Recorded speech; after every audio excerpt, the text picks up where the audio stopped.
दभिनन्दनो भवान् दयावधूं क्षान्ति सखी मसिश्रियत् समाधितन्त्रस् त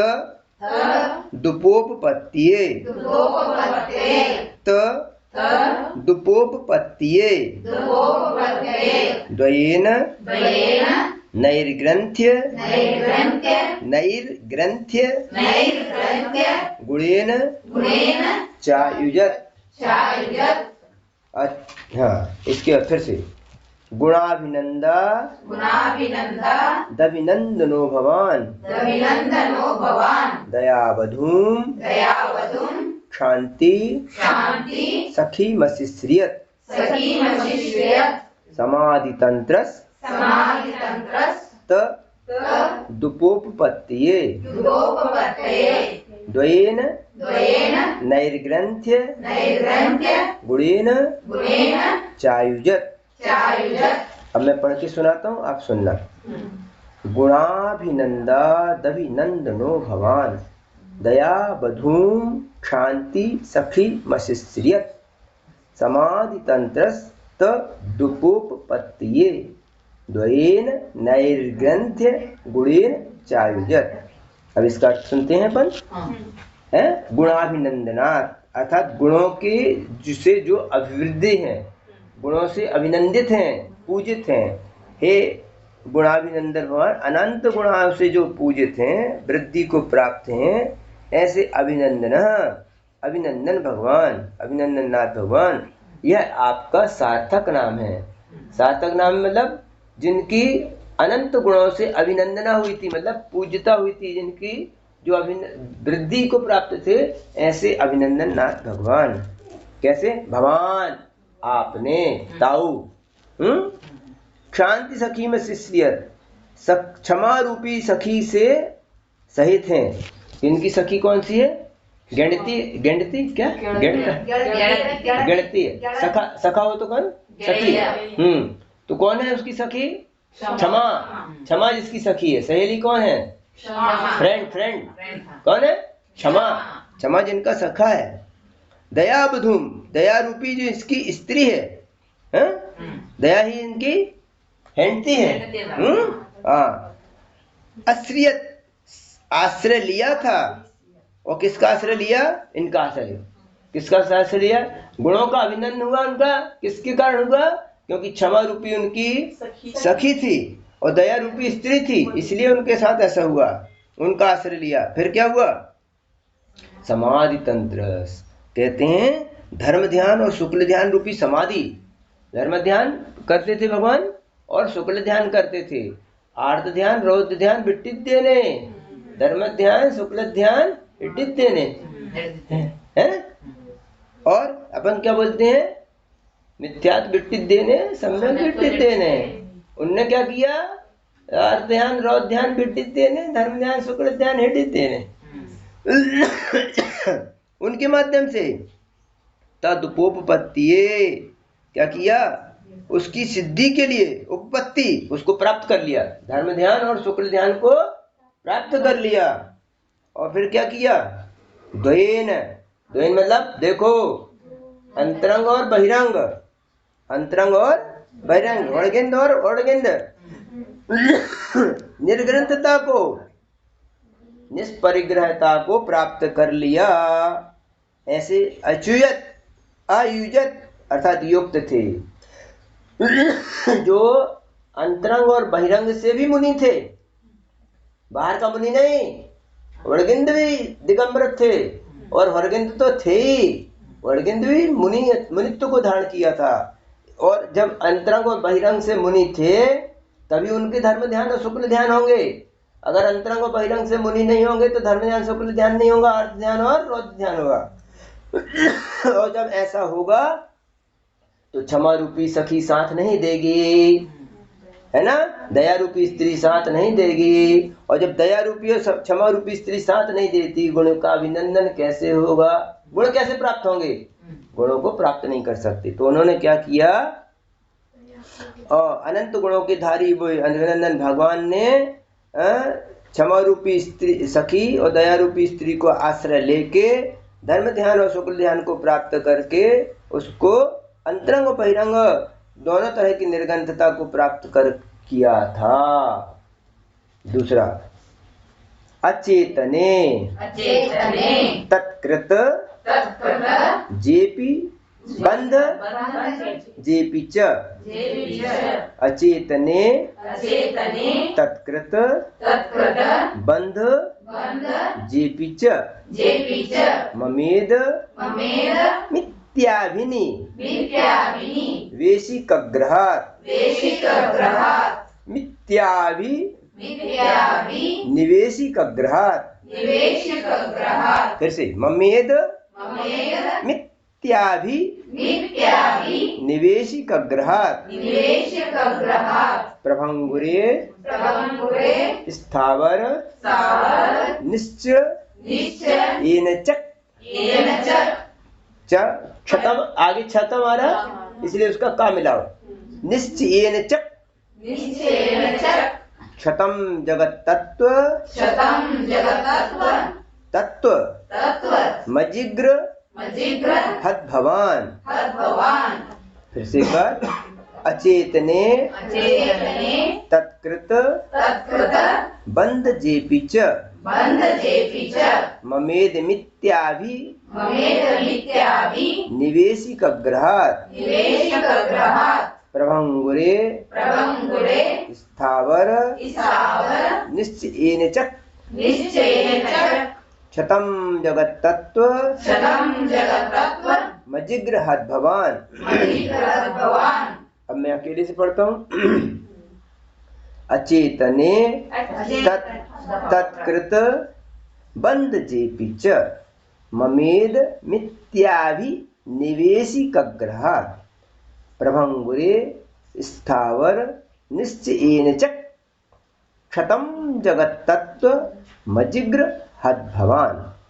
अर्थ करते हैं इसका, अचेतने, अचेतन मतलब शरीर में, शरीर अचेतन है, आत्मा चेतन है ना।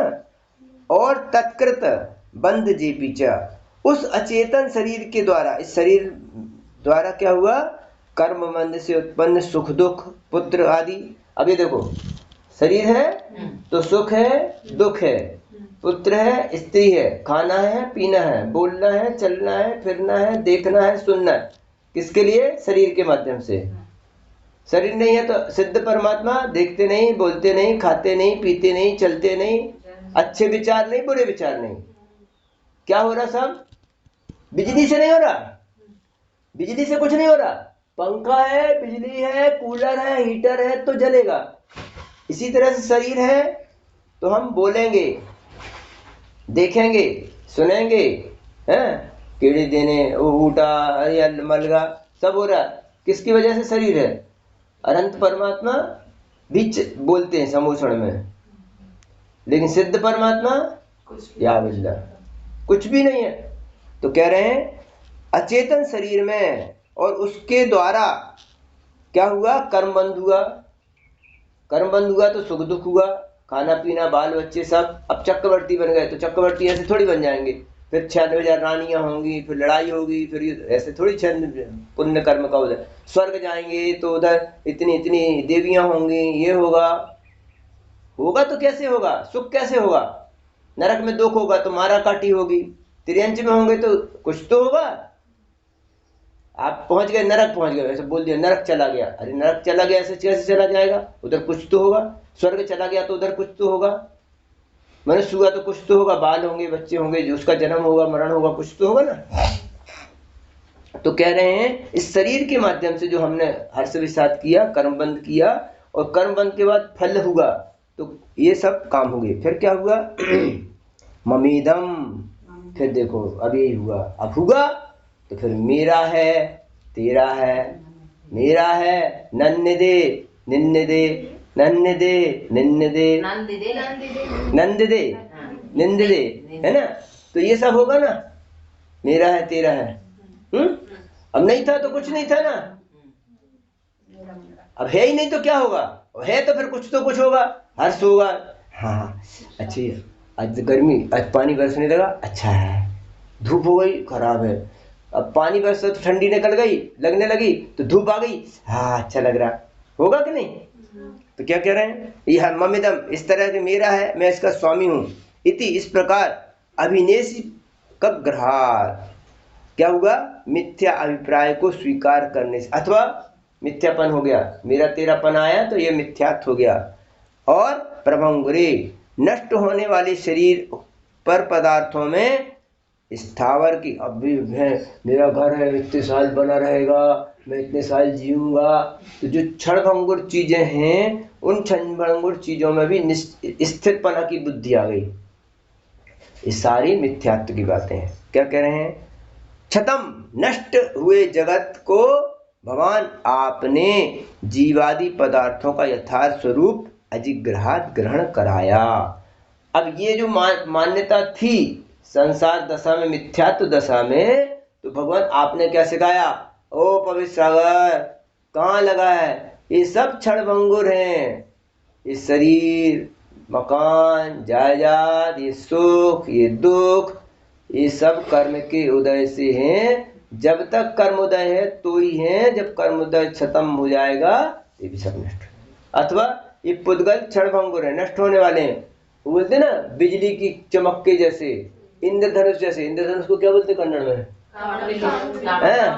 तो कामन विलू, उसके समान नष्ट हो जाएगा। बादलों की बादल में जैसे वो बनती ना, वो देखो आदमी दिख रहा है, वो हवाई जहाज दिख रही, चलिए देखो आओ देखो, मिट गई। ऐसे ही हमारे ये सब संसार क्षणों, किसने बताया, वैसे तो छाई दिखता है हमको भी, हमें भी दिखता है कि देखो क्षणभंगुर है।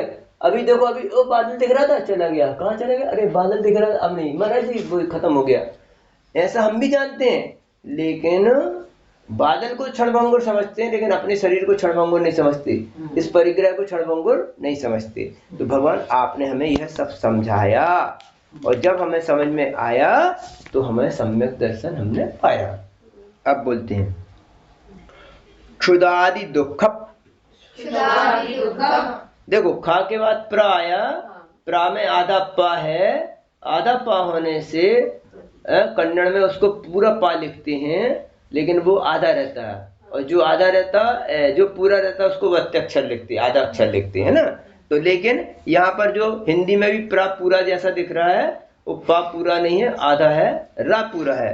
तो इस पा के आने से खा को खा पर वजन दे, पा पे वजन दे के पढ़ना, दुख प्रति कारतः स्थितिर नचेन्द्रियार्थ, वही स्थिति फिर से यहाँ बन गई, था के बाद प्रा आ गया है ना, नचेन्द्रियार्थ प्रभ वाल्प सौख्यतः ततो गुणो,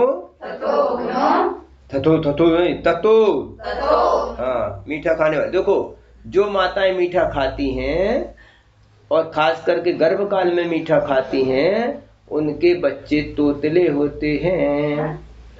जो माताओं को गर्भ काल में उल्टी होती है, उनके बच्चे नियम से नमक ज्यादा खाते हैं। जो माताएं गर्भ काल में ज्यादा नमक खाती हैं, उनके बच्चों को खाज का रोग होता है, खुजली वाले चर्म रोग होते हैं। जो एक मिनट, जो माताएं गर्भ काल में मिर्ची आदि खाती हैं, गुस्सा आदि करती हैं, तो बच्चे क्रोधी होते हैं। इसलिए अच्छे से पढ़ो, ततो गुणो नास्ति च देह देहिनो, और जिनके माता पिता पढ़े लिखे होते हैं, उनके बच्चे भी पढ़े लिखे होशियार होते हैं। जो माता पिता होशियार नहीं होते, तो वो बच्चे की केयर करते नहीं, पढ़ ले बेटा, तुम्हें जो पढ़ने से पढ़ ले, कब पढ़ाएंगे। अब जब पढ़ाएंगे नहीं तो बच्चे भी पढ़े लिखे नहीं होते। माँ की राइटिंग अगर सुंदर होगी तो बच्चों की राइटिंग सुंदर होगी। अब पढ़ाई के कौन उंगली पकड़ के कौन सिखाएगा। अब जिसकी माता की राइटिंग ही खराब है, जिसके पिता की राइटिंग खराब है, जिसके भाई बंद की राइटिंग, जिसने भी सिखाया मान लो उसकी राइटिंग स्वयं खराब है, तो राइटिंग खराब आएगी। तो इसलिए आप अच्छा सीखेंगे तो आपके बच्चे भी अच्छे सीखेंगे। ततो गुणो नास्ति च देह देहिनो रीतीद मिथ्यम भगवान व्यजिज्ञपत। हाँ, फिर से क्षुदादि व्यजिज्ञ ज और इया व्यजिज्ञपत। हाँ हाँ, क्षुदादि दुख प्रतिकारतः स्थितिर्। प्रतिकारतः स्थितिर्, उसको रुक के पढ़ो। क्षुदादि दुख प्रतिकारतः स्थितिर् न चेन्द्रियार्थ प्रभवाल्प सौख्यतः। प्रभवाल्प सौख्यतः ततो गुणो नास्ति च देह देहिनो रीतिर्मिथ्यम भगवान व्यजिज्ञपत। अब मैं पढ़ के सुनाता हूँ, आप सुनिए कि कैसा पढ़ा जाता है और कैसा पढ़ना है। क्षुधादि दुख प्रतिकारतः स्थितिर् न चेन्द्रियार्थ प्रभवाल्प सौख्यतः ततो गुणो नास्ति च देह देहिनो रीतिद मिथ्यम भगवान व्यजिज्ञपत। हाँ, भारतीय भाषा ऐसी भाषा है, इसमें फोटो खिंचवाने की भी नहीं है, लिपस्टिक और तंबाकू खाने वालों की नहीं, हाउ डू यू डू ऐसा नहीं। शुद्ध बोलो, चाहे आपकी नाक का चेहरा बिगड़े, ओठ बिगड़े, लिपस्टिक खराब हो, लेकिन उच्चारण सही आना चाहिए। हाँ, करते हैं हिंदी इसकी। दुख क्षुधादि दुख अर्थात क्षुधा तृषा आदि दुखों के का प्रतिकार करने से भोजन प्राण ग्रहण कर। अब क्या होगा? भूख लगी है, क्या करोगे? उठा, है ना, प्यास लगी, पानी पियोगे, है ना। तो ये प्रतिकार है। ठंड लगी, कपड़े पहन लिए, है ना, ठंड लगी, आग तापी, है ना, बैंकी, है ना। तो इस तरह से आप प्रतिकार करते हैं। फिर क्या होता है? और इंद्रियार्थ प्रभवाल्प सौख्यता है, स्पर्शान इंद्रियों के विषयों में उत्पन्न अल्प सुख से फिर क्या हुआ? अरे ये देख लो, वो सूंघ लो, ऐसा, इससे कुछ सुख तो मिला, लेकिन परेशानी कितनी हो गई? अब देखो, टीवी देखी, चश्मा लग गया परमानेंट। अब इधर लगा चश्मा, तो लगा, फिर निशान भी लग गए, नाक कट गई, है, कान कट गए, कटे। अगर चश्मा टीवी नहीं देखी होती तो कहते हैं कुछ सुख होता है, लेकिन दुख बहुत होता है। इस पर तो अनाज इंद्रियों के विषयों से उत्पन्न अल्प सुख से देह देहिनो, शरीर और शरीरधारी आत्मा की स्थिति तथा स्थिति सदा स्थिति नहीं रहे। हाँ, अब देखो इससे क्या हुआ? क्षुधा आदि हो गई, खाया पिया, पानी पिया, इंद्रियों के विषय तो हमने देखा सुना, सूंघने के लिए लगाया, इसके लिए किया, इससे शरीर और शरीरधारी की स्थिति स्थिर नहीं है, नष्ट है। फिर इस पर्याय में जाएगा, फिर मनुष्य, फिर नरक, फिर तिर्यंच, फिर देव, फिर एक इंद्री, फिर दो इंद्री, फिर तीन इंद्री, फिर अंतर्मूर्त की आयु तो कहीं 33 सागर की, कहीं 3 पल्ले की। लेकिन कितनी देर? 3 पल्ले भी है तो फिर 3 पल्ले भी है तो वो मिटेगी। अपन को लगता 3 पल्ले, लेकिन 3 पल्ले के बाद मिटेगी ना, मरेगा वो वहां से। कब तक रहेगा? 33 सागर रहेगा, 33 सागर के बाद मरेगा ना। 33 सागर है मुबत मूर सागर दल्ले मरण आई तो जन्म हुआ, पट्टी दे, फिर मरण हो गया, तो स्थिर तो नहीं है ना, स्थिर नहीं। लेकिन मोक्ष कैसा है? अनादि अनंत है, एक बार प्राप्त हुआ तो प्राप्त हुआ। कहते क्या नहीं, तो शरीर और शरीरधारी दोनों की स्थिति स्थिर नहीं है, तथा इसलिए उनसे उनका कुछ उपकार नहीं है। खाया पिया सो गए मर गए, फिर वो गए मरे फिर जिए, फिर मरे फिर जिए, फिर मरे। और वहां भी वो देखो, इसके बाद भी देखो त्रियंत पर्याय में दुखी हो रहा, लेकिन वो बकरी खाने को, कल मरने वाली हो, मर जाएगी है, लेकिन अभी वो खा रही है, खाने में सुख मना रही, मर जाएगी। क्या किया? गुण उपकार नहीं है। इत्थम इस प्रकार, इदम इस संसार में, अभिनंदन भगवान इस परमार्थ तत्व का आपने उपदेश दिया। बेटा कब तक खा रहे हो? कल क्या होगा तुम्हारा? आज तुमने खाया, रावण ने सीता को पकड़ा, हरण किया, कितने दिन रही होगी सीता सीता रावण के घर में? 14 वर्ष। क्योंकि रावण रामचंद्र जी को वनवास जो अपने आप पता चलता है आज कथाओं में 14 वर्ष, ज्यादा से ज्यादा 14 साल रही होगी ना सीता घर में। लेकिन रावण कितने दिन के लिए नरक में है? अब अगर तीसरे नरक में है तो, और चौथे नरक में है तो 7 सागर है 10 सागर। थोड़ा सा सुख कितने लिए दुख का कारण बन गया, और कितनी बड़ी लड़ाई का कारण बना, पूरा खानदान मिट गया, घर मिट गया, द्वार मिट गया। तो इसलिए इस संसार के सुख थोड़े से हैं लेकिन दुख बड़े हैं। ये किसने समझाया? भगवान आपने समझाया। अभिनंदन नाथ भगवान ने मेरे ऊपर अभिनंदन कर दिया और हमें समझाया। हमें समझना है इस चीज को। अब चलो एक और पढ़ते हैं। जनोति लोलोप्यनु, जनोति लोलोप्यनु, बंध दोष तो, षटकोण का शा, दोष तो, जीभ को पीछे ले जाओ, दोष तो, भया दकारेश विह न प्रवर्तते, न प्रवर्तते। हाँ, इहाप्य मुत्राप्यनु बंध दोषवित, कथम सुखे संसज तीति चा ब्रवीत। चा ब्रवीत नहीं बोलना है, चा ब्रवीत।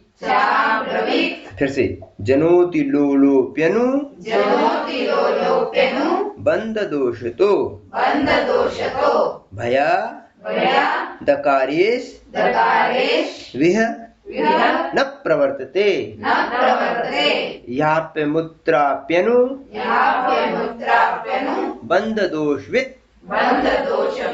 कथम सुखे संसज तीति चा ब्रवीत।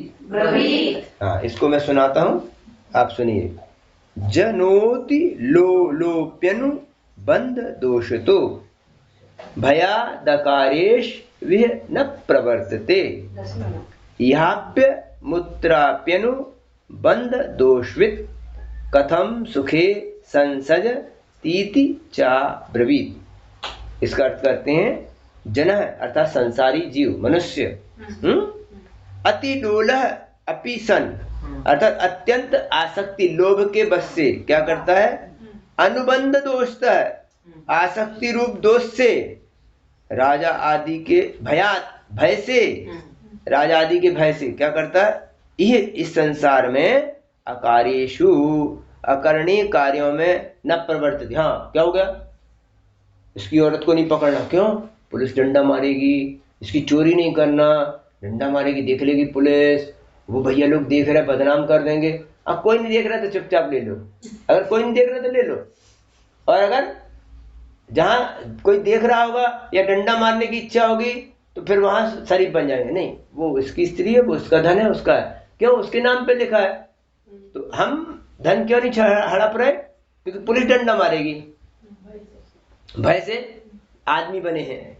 अगर थोड़ा सा कोई पुलिस वाले कहीं नहीं हो तो फिर जानवर हो जाएंगे 2 मिनट में, है ना? तो क्या कह रहे हैं?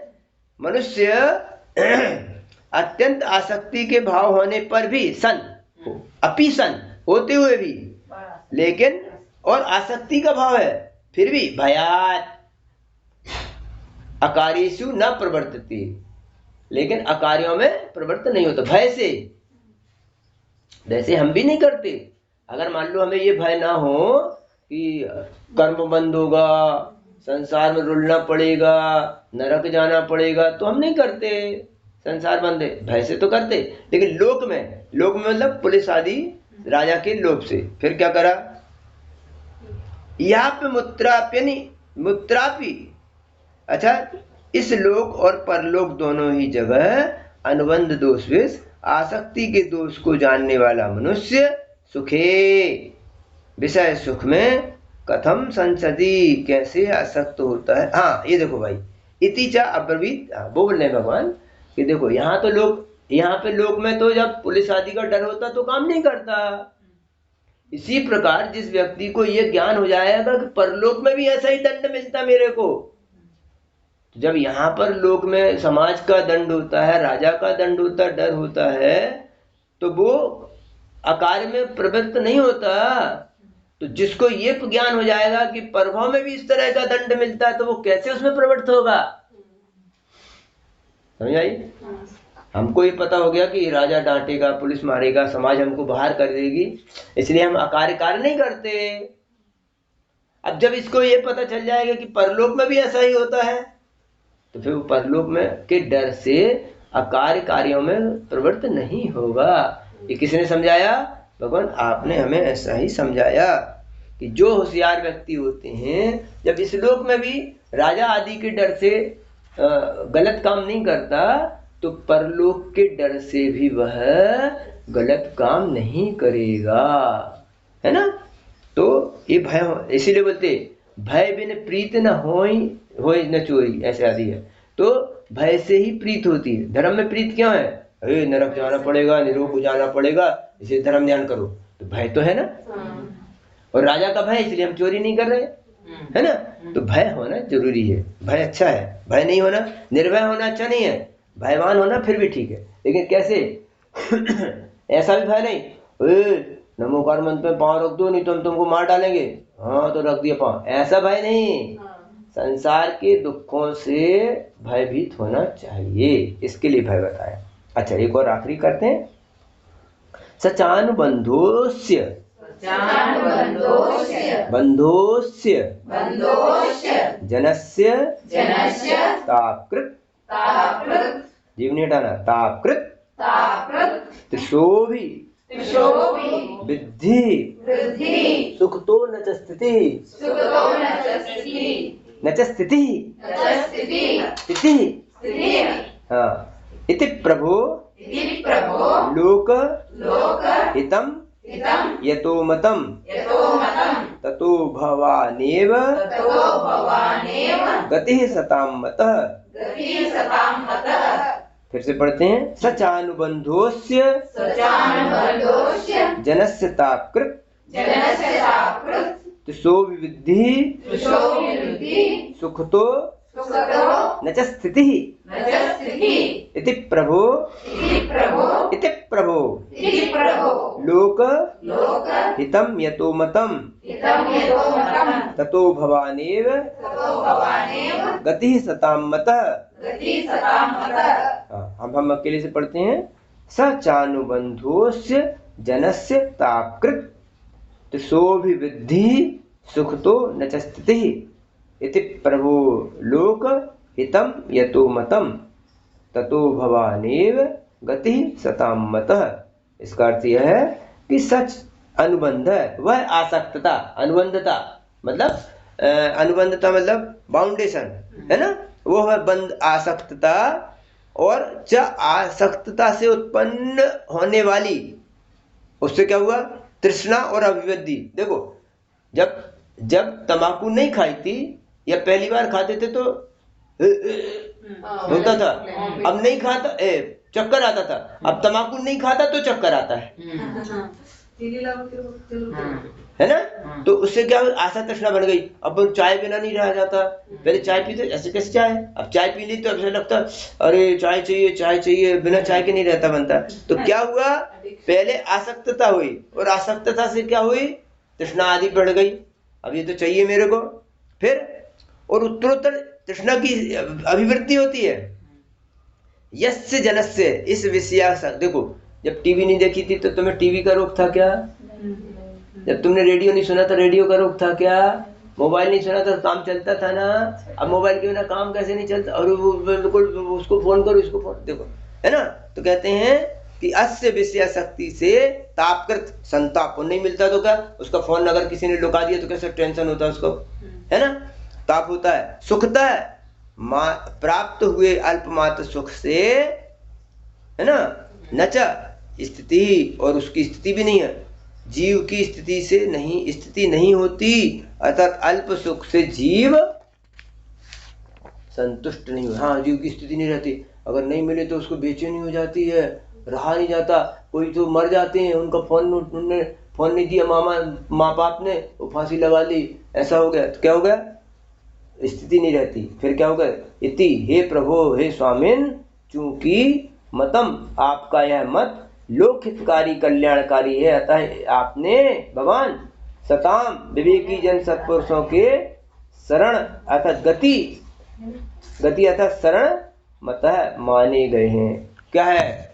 महाराज ने बताया, हाँ, भगवान ने बताया आपको कि यह जो संसार के सुख हैं क्षण भंगुर हैं, इसलिए में आसक्ति नहीं रखो, और आप क्या करना है? सताम विवेकी जन सत्पुरुषों की धर्म ही शरण गति है, विषय शक्ति शरण नहीं है। यह सब अभिनंदन नाथ भगवान ने बताया।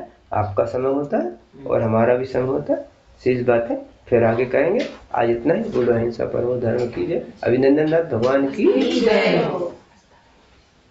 ना।